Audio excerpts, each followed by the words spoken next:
On est bien en 2015 et vous êtes dans le pourquoi du comment qui vous accompagne jusqu'au mois de juin. Et ça, c'est la meilleure nouvelle de la journée. Bonne année Loïc.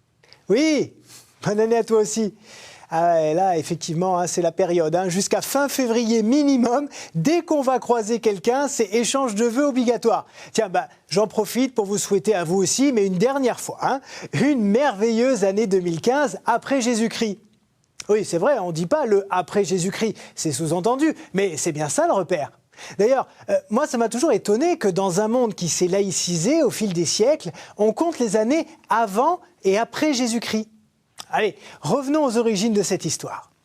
Très tôt dans l'histoire de l'homme, la préoccupation importante pour organiser la vie sociale, économique et religieuse, c'est de mesurer le temps qui passe. Et la question centrale pour tout calcul, c'est de savoir de quoi on part, quelle est la base, le point zéro. Pour les Mayas, vers l'an 3000 avant notre ère, le commencement de toute chose correspond à l'apparition dans le ciel de la planète Vénus, ce qu'on appelle aujourd'hui d'ailleurs l'étoile du Berger. Les Égyptiens, quant à eux, n'utilisaient pas une datation absolue à partir d'un événement fondateur, mais se référaient au règne du roi en cours. Concrètement, on pouvait dire « nous sommes dans la 3e année du règne d'Amenophis IV », pour vous donner une idée. Les Romains aussi se sont longtemps appuyés sur la date de prise de pouvoir de leurs empereurs. Et puis à un certain moment, ils décident de se baser également sur la création de Rome. Elle est fixée à l'an 753 avant Jésus-Christ et c'est l'événement à partir duquel ils se mettent à compter.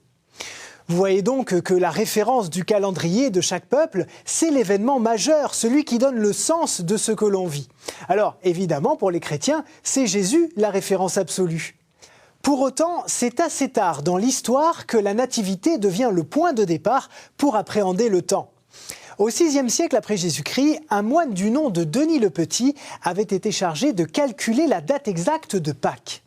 Et c'est au cours de ses recherches qu'il va déterminer que le Messie serait né 753 ans pile après la création de Rome.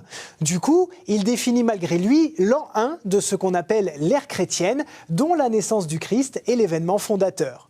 Mais voilà, le problème, c'est qu'il a été prouvé plus tard que ces calculs étaient faux et que Jésus serait né entre 4 et 6 ans avant lui-même.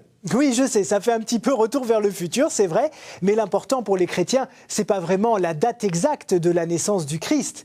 C'est d'affirmer haut et fort que cette incarnation de Dieu parmi les hommes est le début d'une nouvelle ère, d'une civilisation en plein renouveau spirituel. Quoi qu'il en soit, ces calculs erronés ont été repris à la fin du 7e siècle par Bède le Vénérable, un moine anglais qui a été le premier en Occident à utiliser un système calendaire prenant pour référence la naissance du Christ. Mais c'est bien plus tard, en l'an 1000, que cette manière de compter le temps va s'imposer dans les pays chrétiens et qu'on arrête de se baser sur la durée de règne des rois. Une référence temporelle religieuse qui s'est imposée depuis dans une grande partie du monde. Mais comme vous vous en doutez, il y a d'autres calendriers religieux qui prennent leur propre point de repère. Les Coptes, par exemple, sont les seuls chrétiens à se baser sur l'ère des martyrs, qu'ils font commencer en l'an 284 après Jésus-Christ, au plus fort des persécutions. Les musulmans sont actuellement en l'an 1436, parce qu'ils s'appuient sur ce qu'on appelle l'hégire. C'est en fait le nom que l'on donne au départ du prophète Mahomet de la Mecque en direction de Médine, un événement qui s'est déroulé au 7e siècle de notre ère. Les Juifs, quant à eux, ont fêté il y a quelques mois leur passage en 5575, leur calendrier étant basé sur la création du monde. Voilà, vous voyez qu'on n'est jamais au bout de nos surprises dans cette émission. Et c'est là qu'on se dit qu'il faut vraiment comprendre l'histoire, et notamment l'histoire religieuse, pour mieux appréhender le monde. Et sur ce, je vous souhaite une très belle semaine. Je vous dis à bientôt. Au revoir.